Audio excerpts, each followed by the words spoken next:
The great hall of the Galactic Council fell silent as the transmission ended. 300 representatives from across known space sat in their curved seats, each one trying to process what they had just heard. The blue-skinned Altarian ambassador was the first to speak. "Impossible," she whispered. "No single being could do such things." Commander Veltar of the Draknari Empire leaned forward in her seat. Her scaled hands gripped the armrests as she watched the faces around her. Fear. That was what she saw in every alien face. Fear of one human. They called him the Reaper. The name made no sense to Veltar. Her people had studied human language for decades. A reaper was something that harvested crops. How had this word become something that made grown warriors shake with terror? "The reports are confirmed," said the council speaker, his forearms trembling as he held the datapad. "The Vorthan Third Fleet is gone. All 18 ships destroyed. No survivors." Murmurs filled the hall. The Vorthan were known for their advanced shields and weapons. Their ships were among the strongest in the galaxy, and they were all gone because of one human. Veltar had read every report about this human. The stories seemed impossible. He appeared without warning. He fought entire fleets alone. He survived in the cold vacuum of space, without a suit. He could be in 3 different star systems on the same day. The first reports had come from the Outer Rim. Pirates and slavers whispered about a human who hunted them like an animal hunts prey.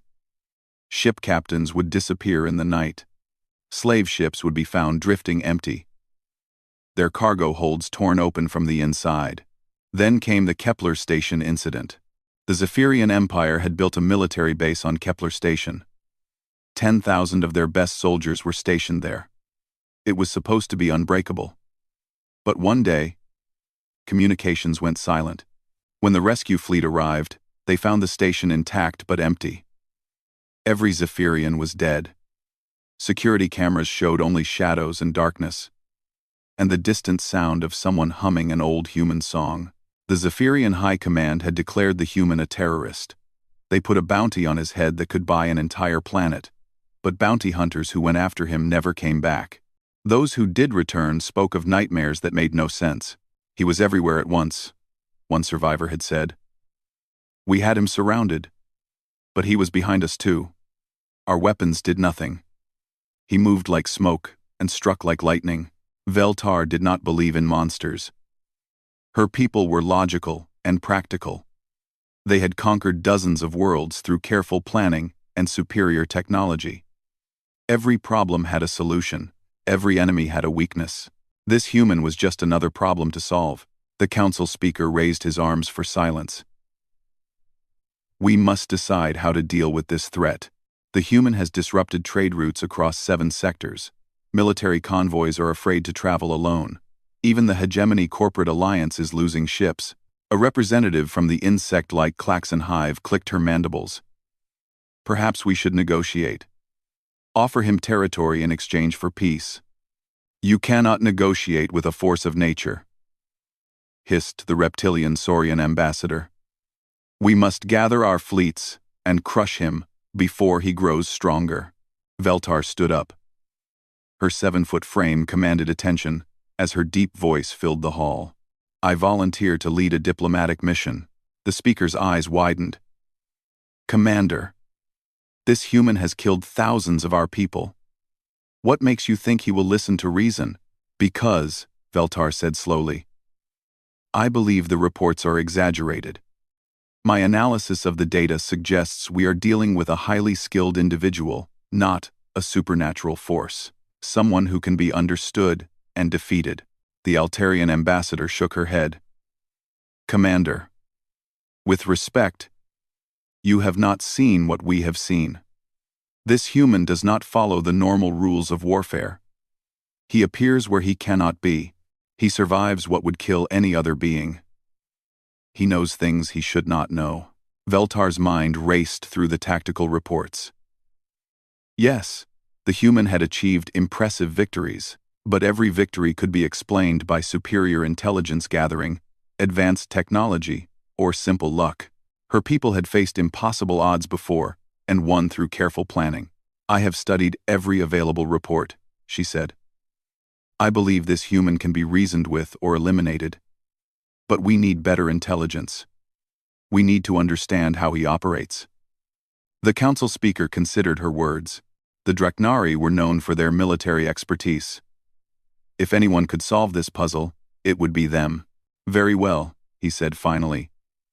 "You may take a small team and investigate. But be careful, Commander. This human has made fools of every military force that has faced him." As the council session ended, Veltar reviewed the files on her personal datapad. The human appeared to follow certain patterns. He targeted those who harmed innocent people, slavers, pirates, corrupt officials, and brutal military forces, but he left civilians alone. This suggested he had a moral code, and anyone with a code could be understood. Her aide, a young Draknari named Keth, approached her. "Commander, do you really think we can find this human?" Veltar looked at the star charts on her screen. Somewhere out there was a single human who had made the entire galaxy afraid. But fear came from not understanding. Once she understood how he operated, she could predict his moves. And once she could predict his moves, she could either recruit him or destroy him. "We will find him, Keth," she said. "And when we do, this galaxy will learn that no single being is more powerful than organized intelligence." But as she said the words, Veltar felt a small chill run down her spine. The reports might be exaggerated, but something had destroyed those fleets. Something had killed those soldiers. Something had made the strongest powers in the galaxy afraid to travel their own space lanes. Tomorrow, she would begin tracking the human they called the Reaper. Tonight, for the first time in her military career, Veltar double-checked the locks on her quarters. The modified Draknari scout ship moved silently through the debris field. Commander Veltar stood on the bridge, studying the wreckage through the main screen. What had once been a slave transport convoy was now twisted metal drifting in the cold darkness of space. "How many ships?" she asked her tactical officer. 12 transport vessels, Commander. 6 escort fighters. All destroyed." Lieutenant Zara paused as she read her instruments. "But the cargo holds are intact." Veltar raised an eyebrow.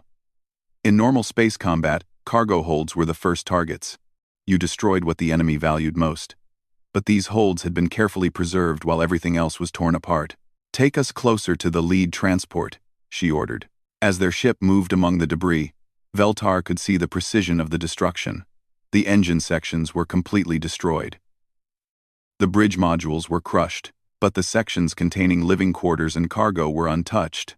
"Commander," called her pilot, Keth, "I'm reading life signs in several of the cargo holds."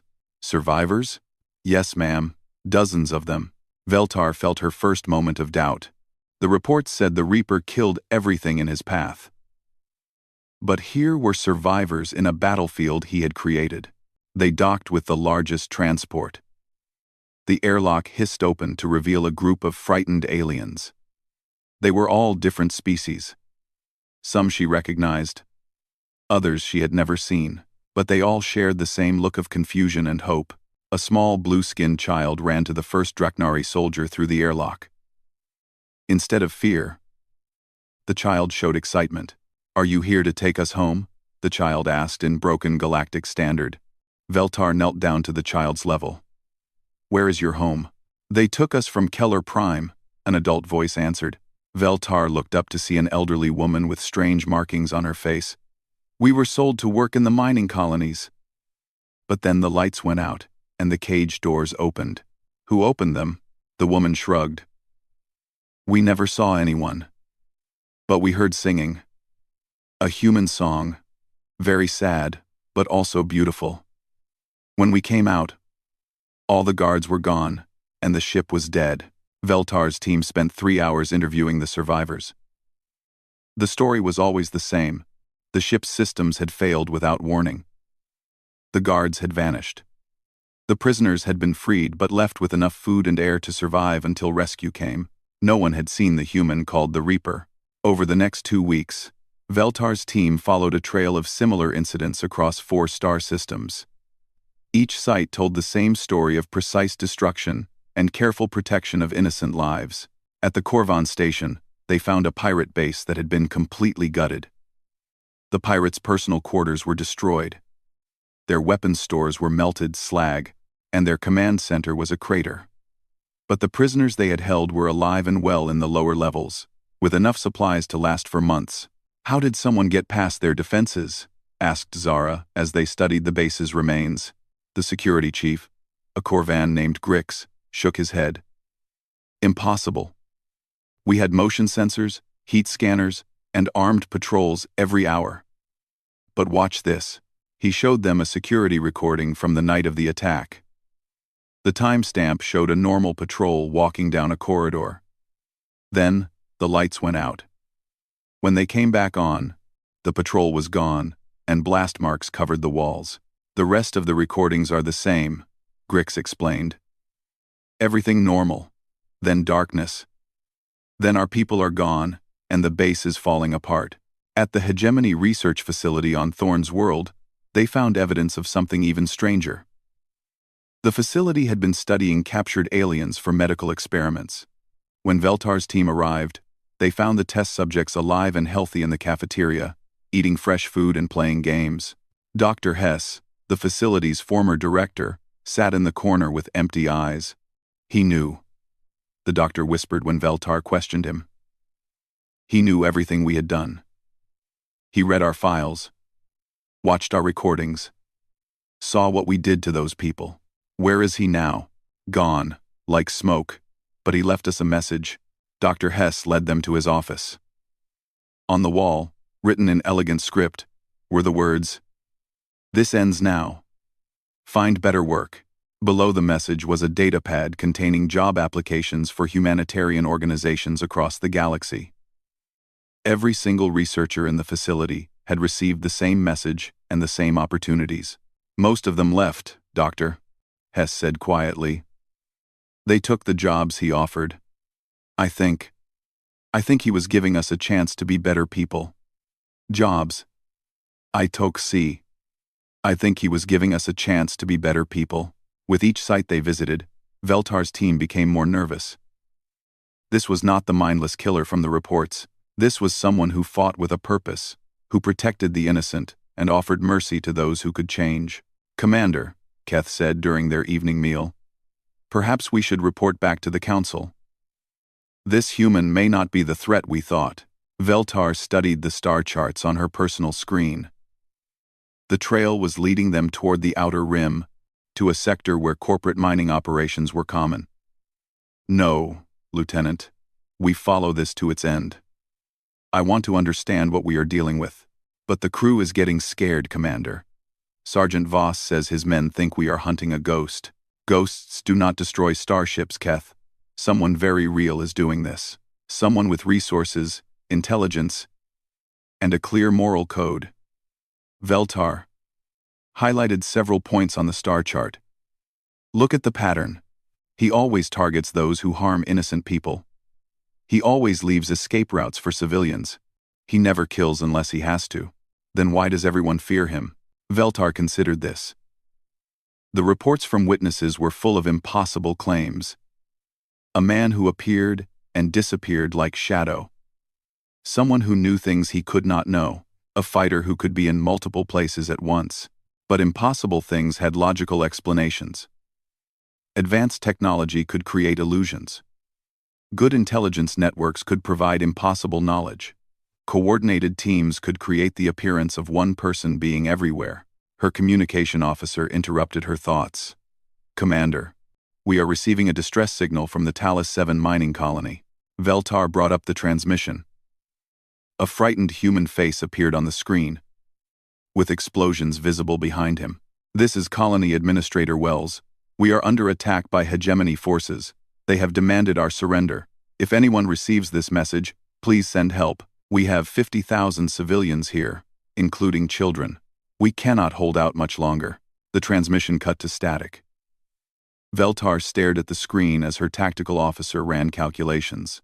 "The colony is 3 days away at maximum speed, Commander." Veltar nodded slowly.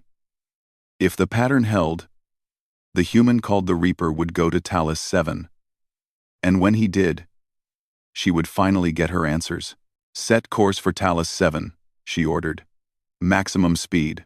The sight that greeted them at Talos 7 made Veltar's blood run cold.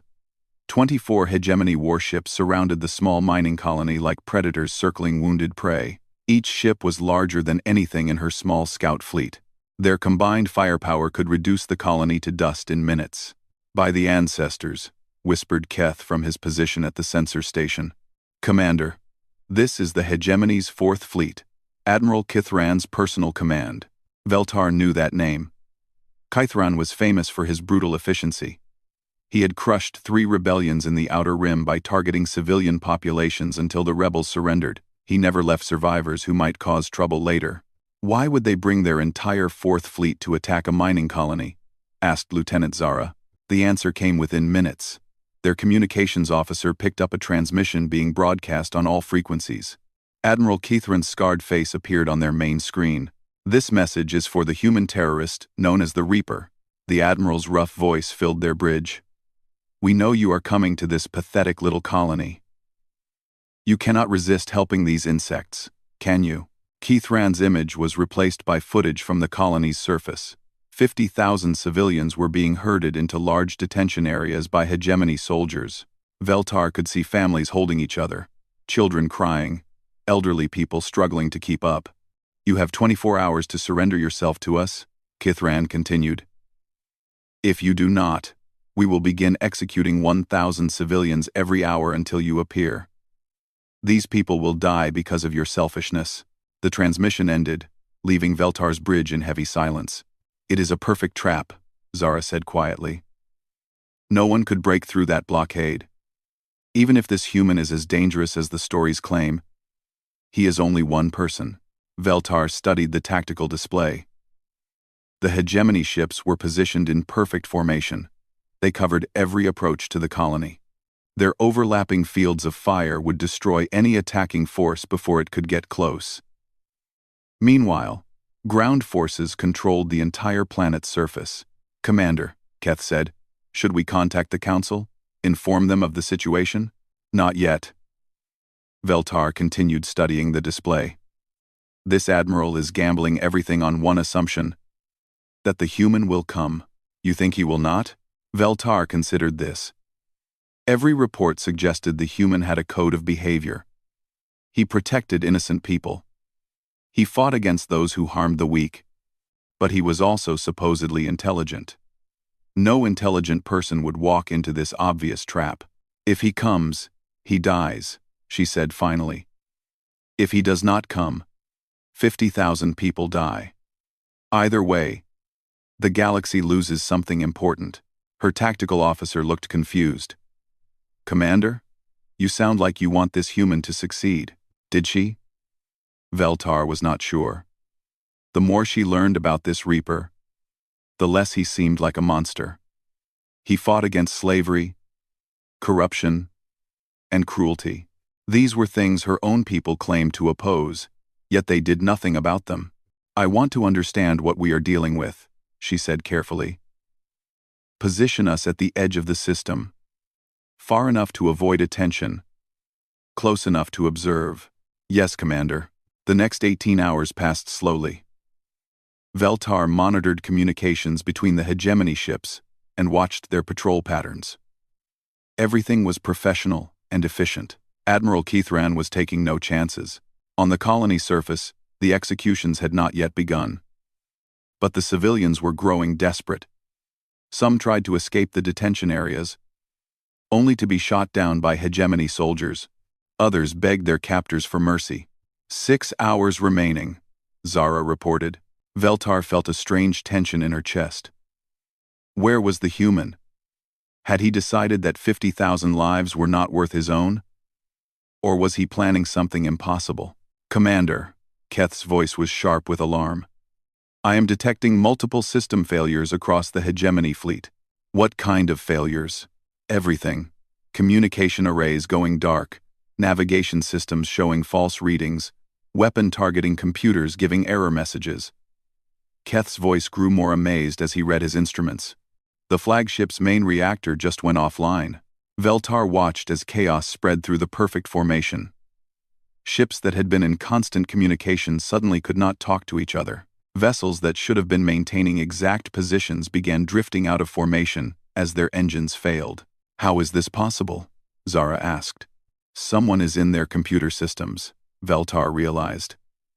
"But that would require access to each ship individually. The hegemony uses isolated networks to prevent exactly this kind of attack.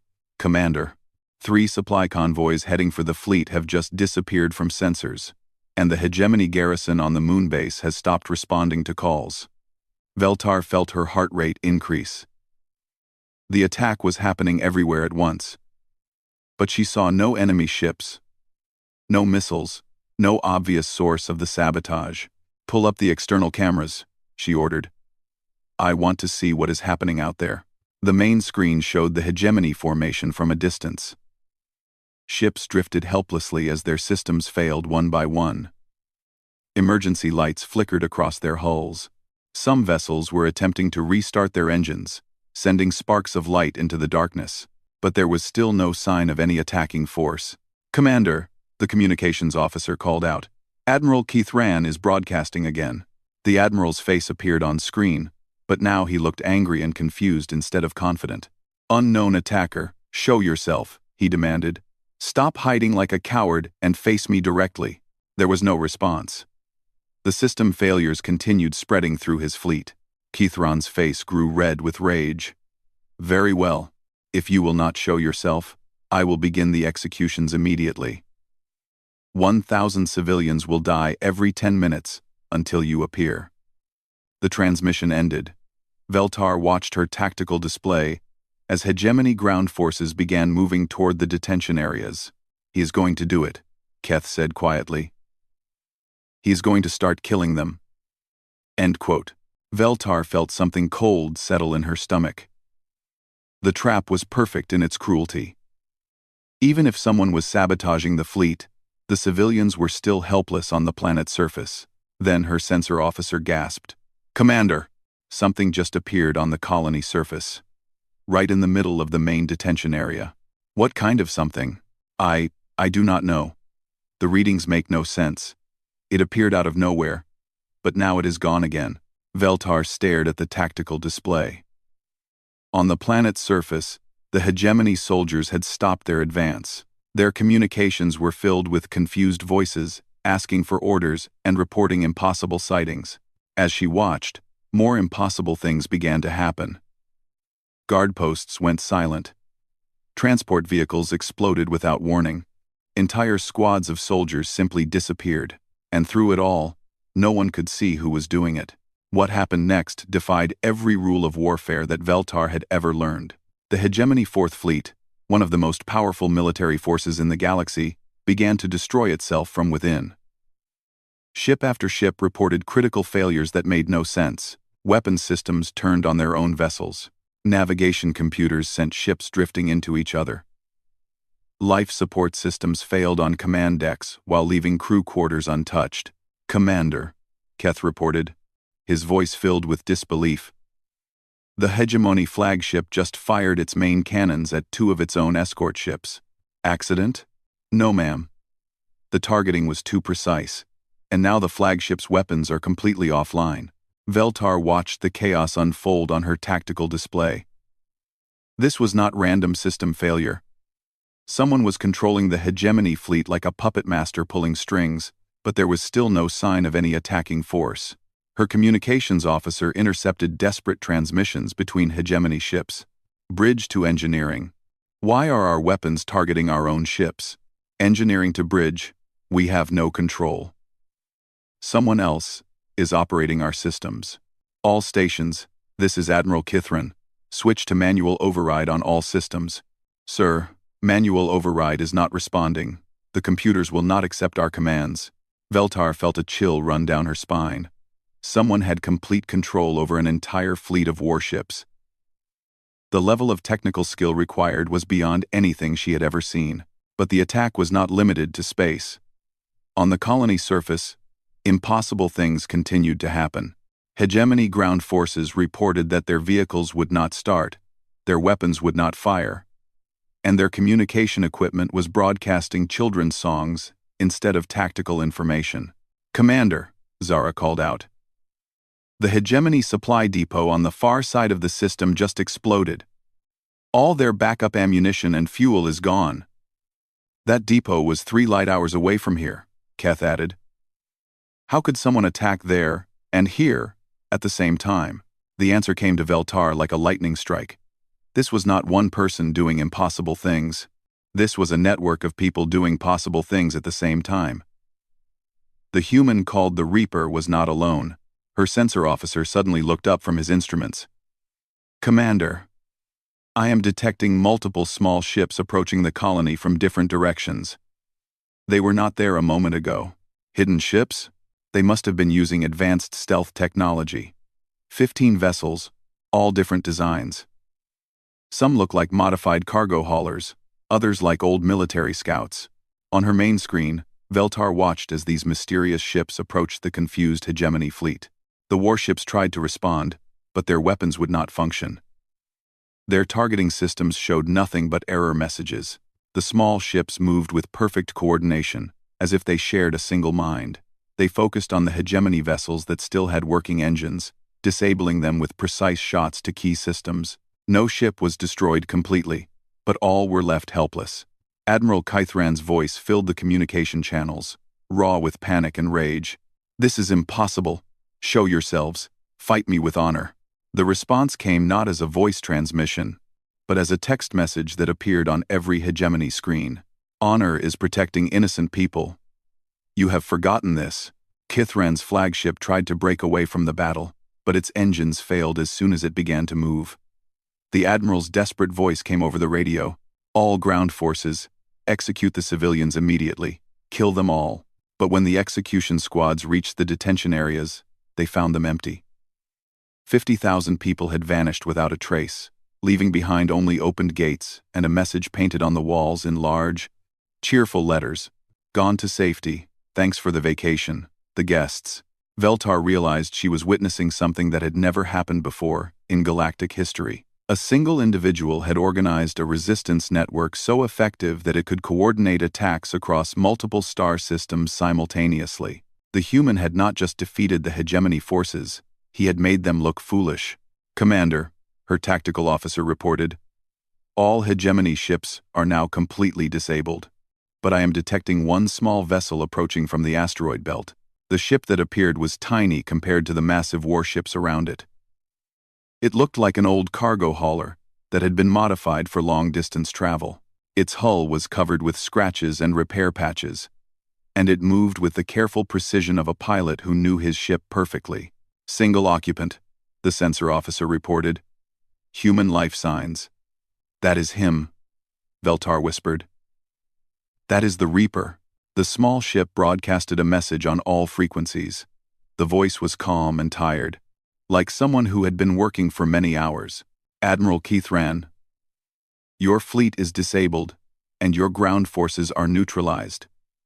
The civilians you threatened are safe. You have a choice now. You can continue this fight and lose more people, or you can withdraw and find better work. Kythran's response was filled with rage. I will never surrender to a terrorist. I am not asking you to surrender to me, the human voice replied. I am asking you to surrender to your better nature. The people you are going to execute are someone's families. They have children and parents and hopes for the future. They deserve to live. You have humiliated me, destroyed my fleet. I have stopped you from committing murder. Your ships can be repaired. Dead civilians cannot be brought back to life. For several moments, there was silence on all channels.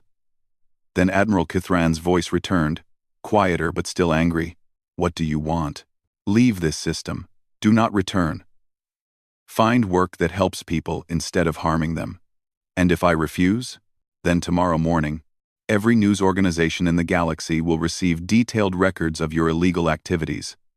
Your own government will have to arrest you to avoid a scandal. Another long silence.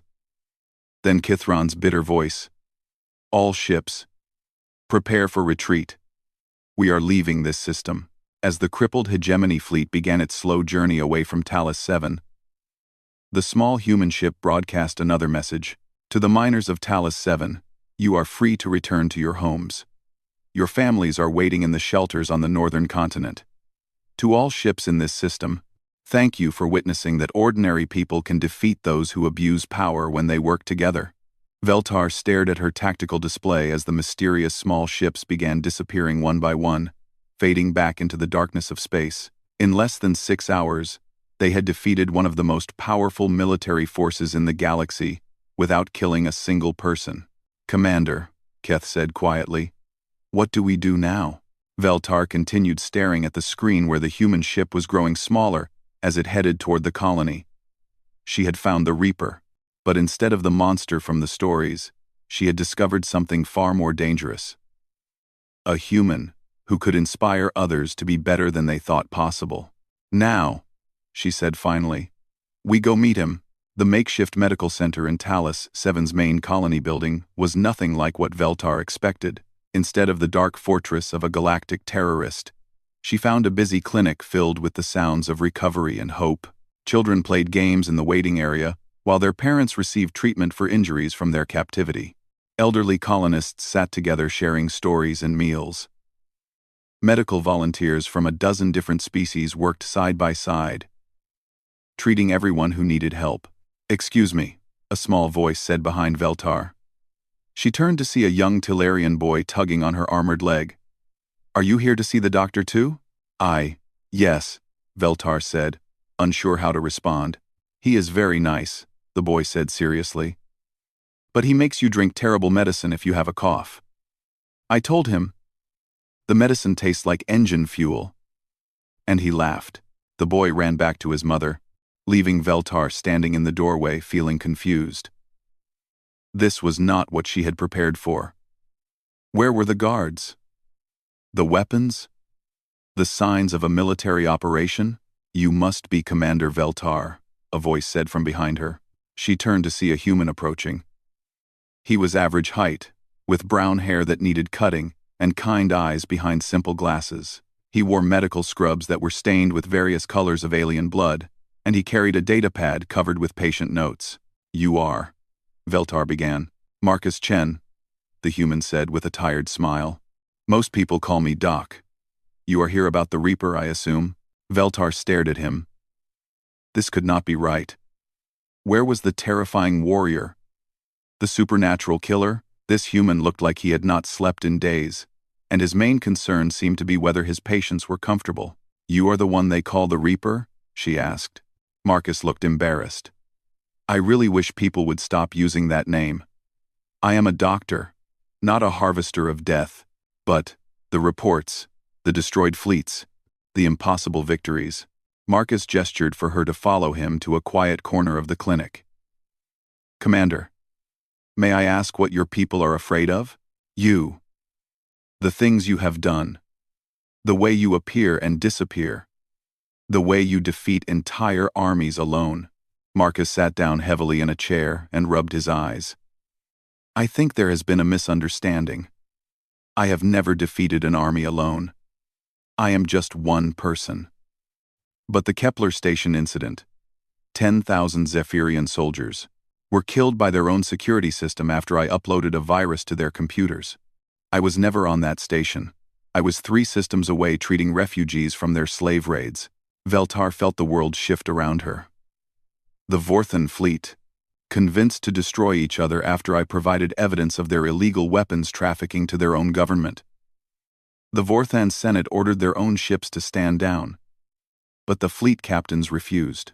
The battle was Vorthan against Vorthan. The supply convoys that disappeared were redirected by people who used to work for those same companies. Former slaves, reformed pirates, rescued prisoners. They know the shipping schedules because they used to follow those schedules. Marcus looked directly into Veltar's eyes. "Commander, there is no supernatural killer named the Reaper. There is just me, and a lot of people who have decided they are tired of pretending that cruelty is normal." "But how do you coordinate so many people across such distances?" Marcus smiled sadly. "Have you ever helped someone when they really needed it? I mean, really helped them? Not just because it was your job or because you expected something in return, but because it was the right thing to do?" "Yes, of course." "And how did that person react?" Veltar thought about it. "They were grateful. They wanted to help others in return. Exactly. I help people when they need it. They help others. Those others help more people. Eventually, you have a network of individuals who communicate with each other and coordinate their efforts to stop bad things from happening. But the technology you use, the computer viruses, the stealth ships, the advanced weapons, all built by people who want to see positive change in the galaxy, engineers who used to work for corrupt corporations, programmers who got tired of building systems to oppress people, pilots who decided their ships could be used for rescue instead of raiding. Veltar sat down across from Marcus. Her mind was trying to process what he was telling her. You are saying that all of this is just people helping each other? People choosing to be better than they were before? Yes. But why do you do it? What do you gain? Marcus was quiet for a moment. Commander, have you ever seen a child die because someone decided their life was not worth the cost of medicine? Yes. Have you ever watched soldiers burn down homes just to prove they could? Veltar nodded. Have you ever met someone who survived slavery and still wakes up screaming at night? Many times. Marcus leaned forward. Then you understand why I do this. The galaxy is full of people who cause suffering because they can. But it is also full of people who want to help. They just need to know that someone else cares enough to try. Your species is unusual, Veltar said slowly. Most races focus on their own survival first. Humans are not particularly strong or fast or intelligent compared to other species, Marcus agreed. But we have one trait that seems to confuse everyone else. What? When we see something wrong, we cannot leave it alone, even when fixing it might kill us, especially when fixing it might kill us. Veltar thought about all the reports she had read, the precise attacks that always protected civilians, the mercy shown to enemies who could change, the network of reformed criminals and rescued slaves all working together. You teach other species to think like humans, she realized. I show them that tyranny is not inevitable, that the strong do not have to prey on the weak, that problems which seem impossible can be solved if enough people work together. And that terrifies the people in power. Yes, because once people realize they do not have to accept suffering, they stop accepting it. Marcus stood up as a medical alarm sounded across the clinic. Excuse me, Commander. It sounds like someone needs help. Veltar watched him hurry away to treat a patient. This quiet, tired doctor was the source of all the galaxy's fear. Not because he was a monster, but because he proved that monsters could be defeated by ordinary people who refused to give up. That evening, Veltar sat in her ship, preparing her report to the Galactic Council. How could she explain what she had discovered? That the human they called the Reaper was actually a force for positive change in the galaxy? That the network he had created was making life better for millions of people? She thought about the children playing in the medical clinic, the families reunited after being freed from slavery, the former criminals who had chosen to help instead of harm. Then she thought about Admiral Kythran and others like him, the slave traders, the corrupt officials, the brutal dictators who profited from suffering. Veltar made her decision. She deleted everything she had written and began a new report. The individual known as the Reaper has been investigated and found to pose no threat to galactic security. Recommend continued diplomatic contact with human space. No further action required. She sent the report and leaned back in her chair. It was not entirely true, but it was not entirely false either. Marcus Chen posed no threat to good people, but to those who built their power on the suffering of others, he was the most dangerous being in the galaxy. And now Veltar understood why they whispered his name in dread.